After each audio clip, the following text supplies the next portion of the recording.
Hello everyone and welcome to my channel. Did you know that there is such a thing as a spam museum in Minnesota? There's also a barbed wire museum in Kansas and indeed a butter museum in Cork, Ireland.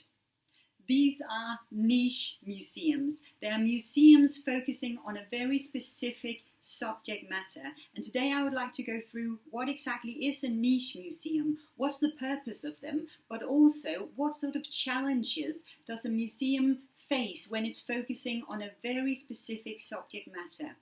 As always, if you like the content of these videos, please subscribe to the channel and get notifications on when I upload new content. I do upload regularly, and also please like the video and add your comments below it. It's always lovely to hear from you.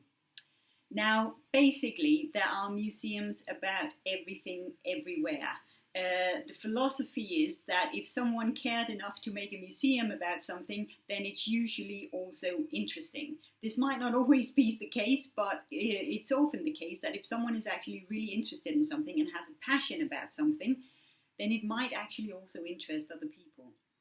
Now, the thing about niche museums is that what they're meant to do really is to collect, display, interpret topics of a very specific collection, or perhaps a historical person, a period, an event, or an activity. It's often possible to be really surprised about how interesting a topic, a subject can be, even if it's something that you have never really heard about or been interested in yourself at all. And I think the reason for that is that often niche museums are created around a passion. It can be one person's passion to begin with, but the smaller the museum is, the more likely you are to meet or be able to contact and communicate with the person or the people who created the museum. And this can be a really, really interesting and fun encounter. Niche museums can often contribute with some really interesting and also very rare loans, research or knowledge in connection with, for example, special exhibitions or publications created at bigger museums, simply because they are focusing on a very, very specific subject, and therefore it's easier for them to really dive into some of the details of this specific subject. Now, I would like to dive into a very specific type of museums today, just to be able to focus on some details, really. They are sports museums, and you probably have heard of things like football museums. Often they're created around a specific football club, for example, and it's possible to go on tours around a stadium or something like that. They can also be created around not necessarily a memorial, but some kind of a commemoration of a specific person or a specific historical event of sports activities, like, for example, the Olympic Museum. There's also a really good example in Scotland with the British Golf Museum in St Andrews. St Andrews is also known as the home of golf, where they display not just the various sort of development of golf equipment, like golf clubs or golf balls and so on, but they also describe the rules of the game in a slightly humorous way. It's also possible to actually try out a little bit for yourself and to try various historical golf clubs and see if you can tell the difference between historical golf clubs and modern golf equipment. Now, a really important point about sports museums is that they can collect but also go into details about a specific competition or a game. They can focus on some of the famous people who might have made the sport very popular, some of the stars of the sport, and they can go into the rules and some of the technological developments of a sport in sometimes really great details.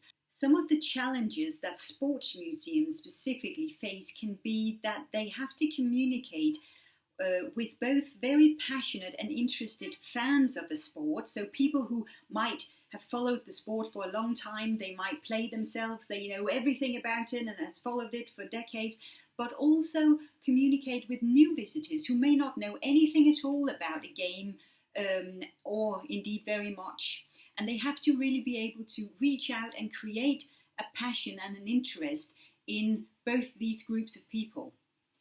They also have to keep constantly updated on news or developments and changes within a specific sport. Now, that can be anything from new results. Maybe there is a tournament, a world tournament every year, and you have a new world champion within a specific sport, and you have to update your research, your galleries, your displays accordingly. It can also be changes to rules or systems, regulations that you have to relate to.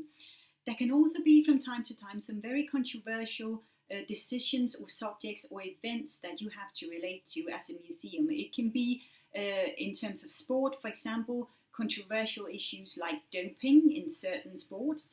It can be controversial issues around, for example, rules or regulations.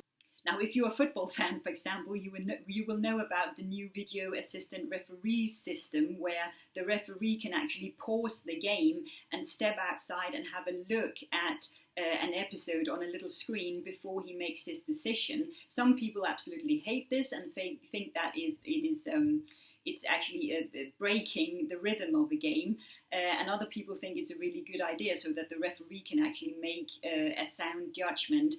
But things like that you might have to relate to as a museum as well. It can also be a huge advantage to create a connection or an engagement with certain stars of a sport. Usually there will be people who have made a sport really popular and really represented great development within a sport. And from a promotion perspective and indeed a marketing perspective, it can mean quite a lot to engage with some of these people. Now, a good example is the Alfred Dunhill Links Championship in golf, where famous people from all sort of sectors and businesses get to play with professional golf players.